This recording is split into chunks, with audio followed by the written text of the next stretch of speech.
আর মাত্র কয়েকদিন পরই শুরু হতে যাচ্ছে বাঙালি হিন্দু সম্প্রদায়ের সবচেয়ে বড় ধর্মীয় উৎসব শারদীয় দুর্গাপূজা। শুভ মহালয়ার মধ্য দিয়ে শুরু হলো শারদীয় দুর্গোৎসবের ক্ষণগণনা। এ উপলক্ষে মন্দিরে মন্দিরে ছিল নানা আয়োজন। ভোরের আলো ফোটার সঙ্গে সঙ্গে পিতৃপক্ষ শেষ হয়ে শুরু হয় দেবীপক্ষ। পঞ্চপ্রদীপ জ্বালিয়ে চণ্ডী পাঠের মধ্য দিয়ে মর্তলোকে দেবী দুর্গাকে আবাহন করা হয়। শুরু হয় দেবীর আরাধনা। আজকে হলো পিতৃপক্ষ বাদ দিয়ে মাতৃপক্ষ শুরু হয়েছে।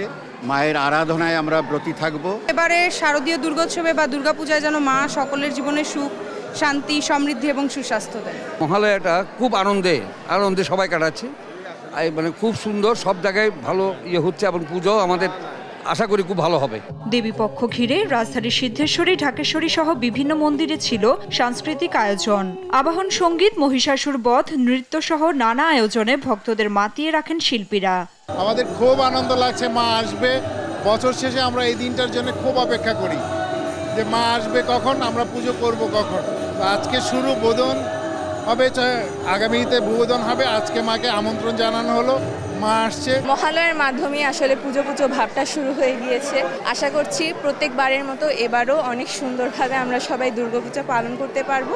এবছর ৯ অক্টোবর মহাষষ্ঠীর মধ্য দিয়ে দুর্গাপূজার মূল আনুষ্ঠানিকতা শুরু হবে। দশমীতে প্রতিমা বিসর্জনের মধ্য দিয়ে ১৩ অক্টোবর শেষ হবে শারদীয় দুর্গোৎসব। নাফিয়া ফারজানা, দেশ টিভি, ঢাকা।